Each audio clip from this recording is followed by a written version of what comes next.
Tlhamalalo go tswa mo SABC Studio 10 Auckland Park, Johannesburg. Re go tlisetsa kgaso ya dikgang tsa Setswana. A re iketle mmogo ka tshedimosetso. With the police that if no arrest is made by Wednesday, we are going to come back here and close this surgery permanently. Mo kgasong eno re utlwa fa EFF kwa Free State e tshosetsa go emisa ditirelo tsa ngaka ya kwa Kroonstad e setlogolo sa yone se latofadiwang ka go bolaya monna le go mo epela kwa polaseng. This court is of the view that the following are proper and just sentences in the circumstances. Mmagwe a Mantle Samane wa dingwaga di le 6 yo a beteletsweng le go bolawa kwa Soweto o santsa batla dikarabo. Tshekatsheko mo bodirelong jwa tlhagiso e supa fa tlhagiso e koafetse ka Phatwe. Mo go tsa metshameko, Aforika Borwa e ipaakanyetsa go mekamekana le New Zealand mo legatong la boraro la Rugby Championship.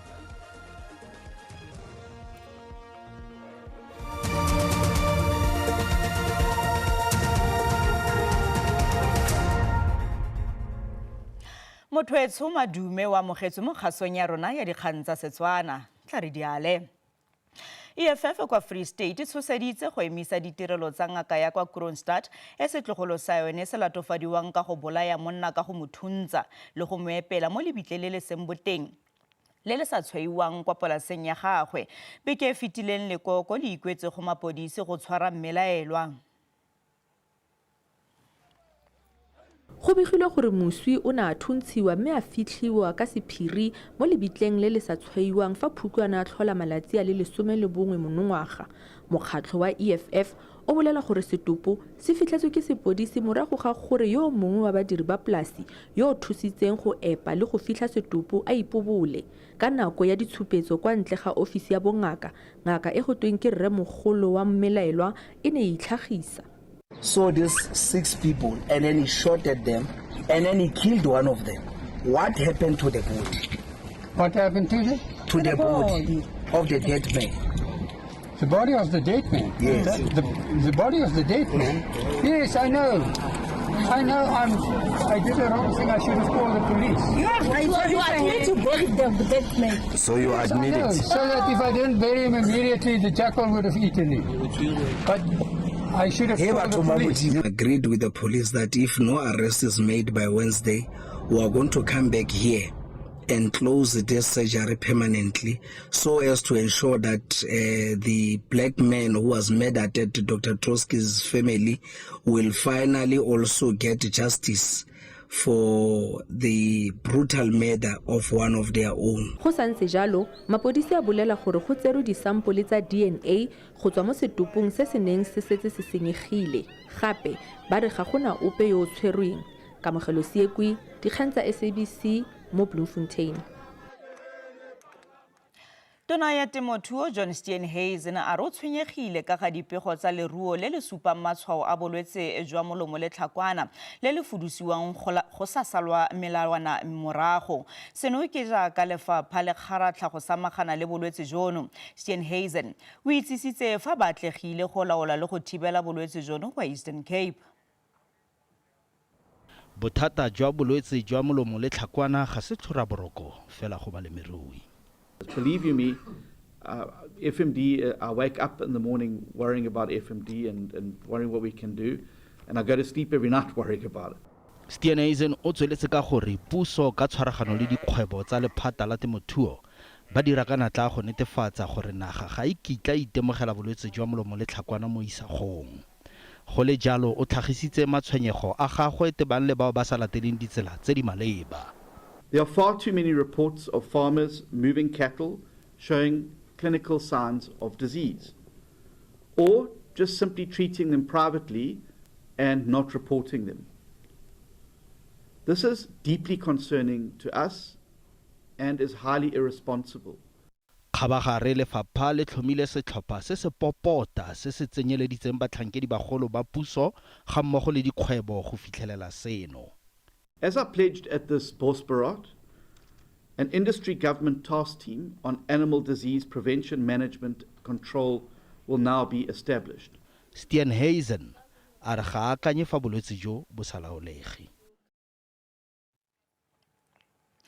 The Hawks kwa Limpopo ya re dipatlisiso tse di ka ga bonwenwe kwa dimmasepaleng tse di farologaneng di tsweletse mme bangwe ba ka llelwa ke ditshipi fa gautshwane go ntse go tlhagelela mo mafaratlhatlheng a ditlhaeletsano magato ya gore borra dipolotiki le batlhankela ba mmasepala wa Polokwane le Mogalakwena ba bela ditsala tsa bone dithendara le go amogela dituelo. Plante ya kgeleloleswe e jeleng diranta di le dimilione di balwa e ne tshwanetse go netefatsa fa baagi ba Mdo Park le dikgaolo tse di mabapi ba sa tlhole ba hema mowa o kgotlelegileng mme le fa go ntse jalo rakonteraka o ne a phuaganya porojeke eo dikgwedi di le mmalwa tse di fetileng. Dikilomitara di le mmalwa go tswa kwa lefelong leno baagi ba lehae la batho ba ngongorega ka ga khuti ya kgeleloleswe e tlogetsweng fela e sa khurumelwa. And ntwe sepedisha le train le storage so bana ba kotsing because bana ba ka no wela ka nako engwe le engwe. Dikilomitara di le 65 kwa borwa jwa Polokwane ke mmasepala wa Mogalakwena kwa Mokopane ke dingwaga jaanong mmasepala ono o faraferwe ke magato a go tlhoka tsepamo bonwenwe le dipolano tsa sepolotiki diprojeke di le mmalwa di santse di sa konosediwa. Mmasepala rena o duontšha tšhelete sa bona ko ntšha tšhelete ba ije re ska tsore fela ka le ana jwale metsa ona ha re tshepo rotlwana. Meyara wa Polokwane John Mpe a re mathata a tekanyetso ka bo a bakile tiego ya go konosediwa ga plante eo a re ga jana ba tsedi ditherisano le kantoro ya matlotlo go ka bona matlole a tlaleletso tebang le go samagana le projeke eo. There are quite a number of contractors that we had to terminate. We had to part ways with. Some of which are subjected to litigations and other things that we're dealing with as a municipality. There's quite a number of investigations that we have undertaken, forensic investigations. Meyara wa Mogalakwena Ngwako Tau ya Tswala wa amogetse gore go na le go tlhoka tola mo go diragetseng mo projekeng eno ya metsi. At the moment, the matter is in court necessarily because as the municipality, we must recover all that money that was spent irregularly. The Hawks e tlhomamisitse gore bangwe ba tlile go digama ba sa ditlhapela kwa dimmasepaleng tsa Limpopo.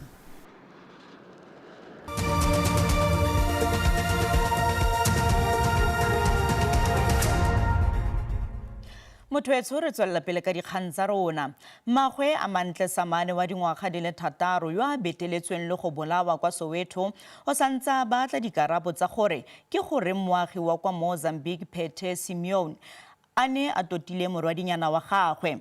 Simeon wa tlholetswe botshelo jwa gagwe jotlhe kwa kgolegelong makgetlo a le mabedi ka ntlha go betelela le go bolaya Samane kwa Orlando East ka lwetse ngogola. Pete Simeon o solofetswe go dula dingwaga ka kgolegelong.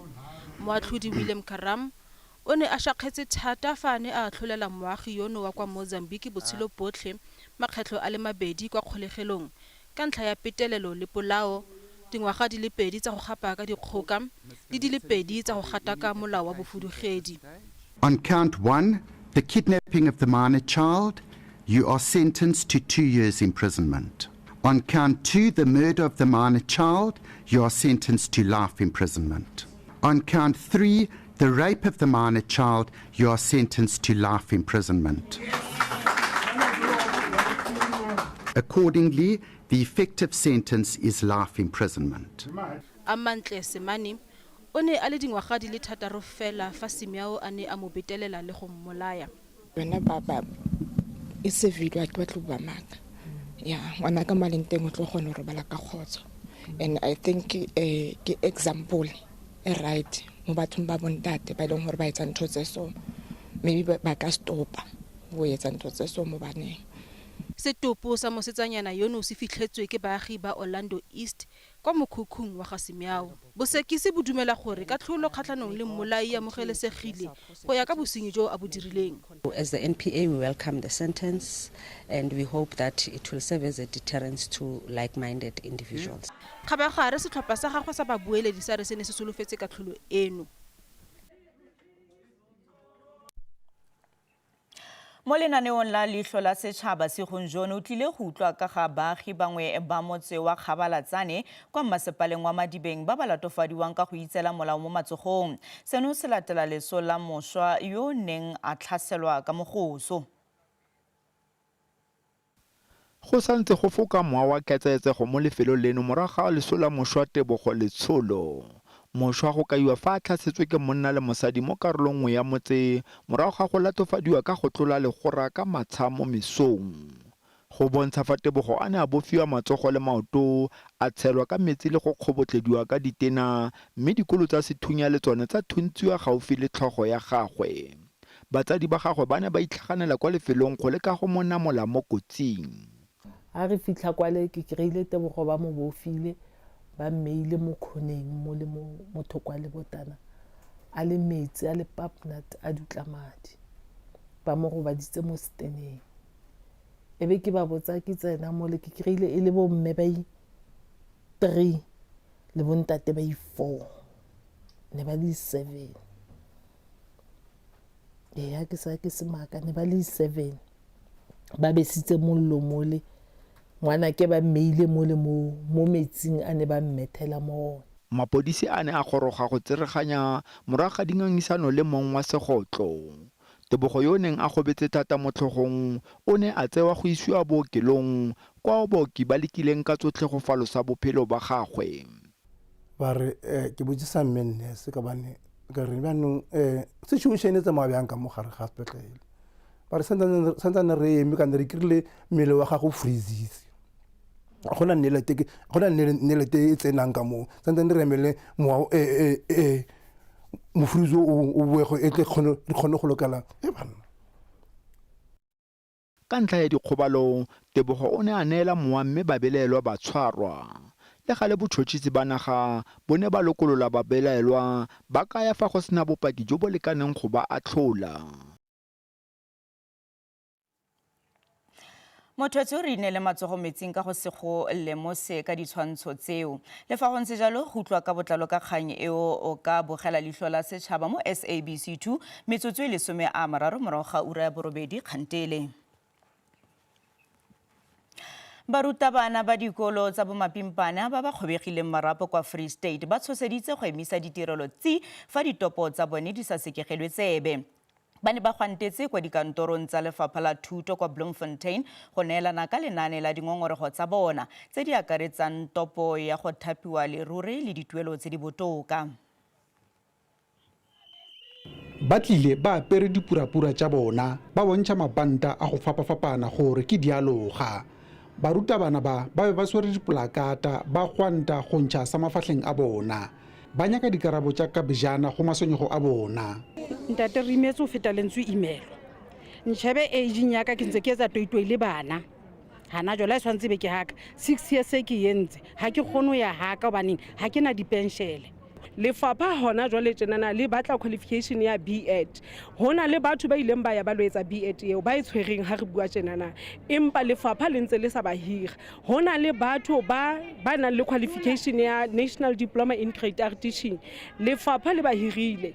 Rona re tshwere qualification e tshwanang le batho ba bang empa ha re gole ka ho tshwana. Re ba fa only 7 working days ba resolve those issues tse memorandum nako eo ba ntse re ntseng re ba emetse 7 working days re tla be re dutse hae re sa theoele sale re kena sekolo ho to sitha e tlo re patalla nna ke ipatalla ha ke patalwe ke sitha mara ho itse titjhere engwe le engwe ya grade R e tlo fuwa tšhelete ke sitha. Lefapha la Thuto la Free State le tshepisitse go ka lebelela masonyego a barutabana ba kgato ya motheo. On behalf of the leadership of the department, I guarantee you the memorandum will be delivered to the relevant leadership and you will get your response as per your memorandum. Barutiši ba kgato ya motheo ba hlaloša ge ba sešo ba ngwadiša le Lefapha la Merero ya Mošomo le gore ga ba hwetše ditšhelete morago ga mošomo. Barutiši ba neelane ka matšatši a mašupa go Lefapha la Thuto go ka rarabolola dingongorego tša bona. Ishmael Modiba, ditaba tša SABC, Bloemfontein.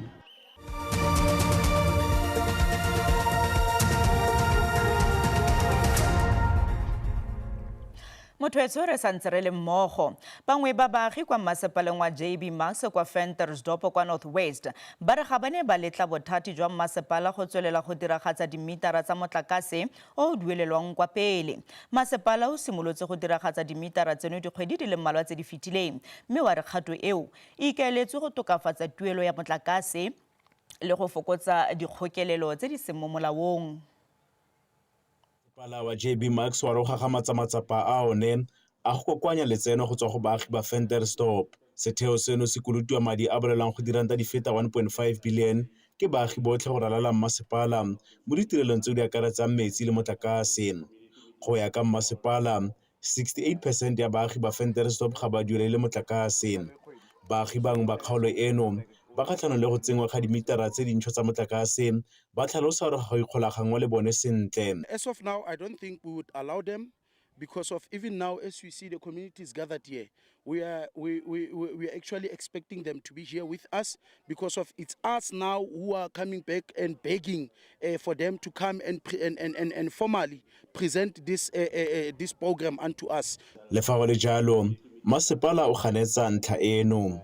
They came to me, they requested me to give them an opportunity to be clarified in terms of how the program should be rolled out. After we have presented all the officials, myself, and we only got 14 hands of people who wanted to raise clarity.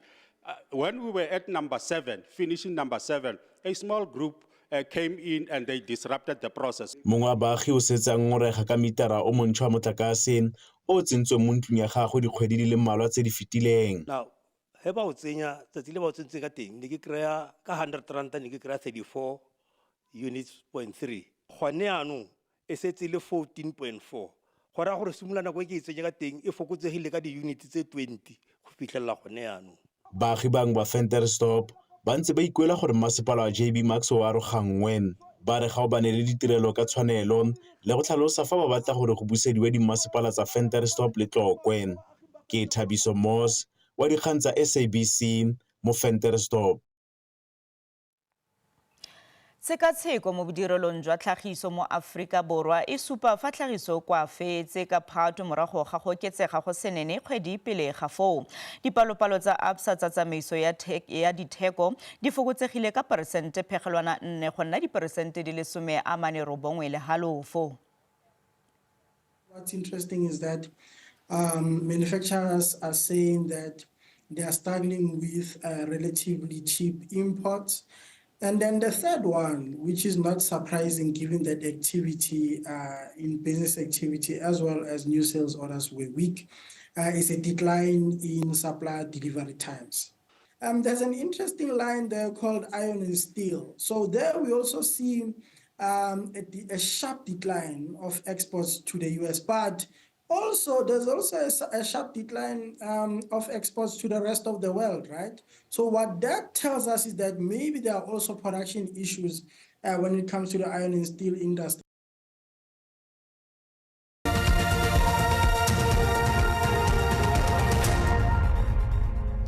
Aforika Borwa o ipaakanyetsa go mekamekana le New Zealand kwa Eden Park ka la matlhatso mo legatong la boraro la Rugby Championship. Springbok ba tlile go amogela scrum half Faf de Klerk mo kampeng ya bone mme ba tletse tsholofelo ya gore Hukara Bongi Mbonambi yo a samagane le merero ya lelapa a ka boela a nna karolo ya setlhopha moragonyana beke eno. Diboke di simolotse beke ya tsone ya teko kwa Auckland ka boitumelo jo bogolo go latela dikgang tsa gore setlhopha sa di-Springboks sa basadi se dirile history bokhutlo jwa beke. Go mokatisi Rassie Erasmus yo o diretseng setlhopha dingwaga di le mmalwa tse di fetileng jaaka mokaedi wa SA Rugby, dipholo tse e ntse e le thotloetso e kgolo. I actually got up 3 o'clock last night to watch it. It was awesome to watch, and congratulations to everybody in that environment. Also SA Rugby for what they're doing well. Our Springbok women, and first time we've reached the quarterfinals. I know it's probably going to be New Zealand or France now in the quarterfinals, so that's pretty tough. But yeah, so first of all, congratulations, and it does inspire us. Khaisano ya bosimega ba rugby e na le ditšhono tse dintsi jaaka fa ditlhopha tsotlhe di fentse le go latlhegelwa mo metshamekong mengwe. Mme Rassie Erasmus o dumela gore seo se tla baka tsitsipano pele ga metshameko ya teko kwa Eden Park. It's a nervy week for both teams. There's pressure in both camps. Some people will say we are struggling to find a bit of rhythm. Internally, we think we're getting there. They just came from a loss. So both of us is 1 from 2 in the last 2 matches. So no, it's a massive game. But it's difficult to say it's the biggest game still, the World Cup final. Of course, we've lost a few. So, but a massive game. Le mororo Afrika Borwa e batla go nna ya ntlha go fenya kwa Eden Park fa e sale ka 1937. New Zealand ya re e tla lwa ka tsotlhe tse nang natso go sireletsa rekoto ya yona kwa stadiumong sa Auckland e saleng e tlhomile dingwaga di le 31 tse di fetileng. Us here at Eden Park, it will make the New Zealand as desperate as we are. We are really desperate. We don't win here often, and not even to mention Eden Park. I mean, I don't think any of us were born when South Africa lost 1 year. So for us, it is a motivational thing, but it will motivate New Zealand even more and make them more desperate. So I think it's 2 teams that's really. I think you'll see some guys who really puts everything out there from both teams. Setlhopha se se tlileng go tshameka ka la matlhatso se tla itsisiwe ka la bone. Motho di ne di le kalo tsa segonjono kgaso e latelang ke Sepedi ka moso mo SABC 2 le SABC le hae. Ga jana ke go tlogela le ditšhese tsa kwa Namakwaland jaaka paka ya dikgakololo e simolola. Morago Boinelo Molebimang o tla go nela tsa maemo a bosa. Tla re kopana gape mo nakong e tlang. Sala sentle.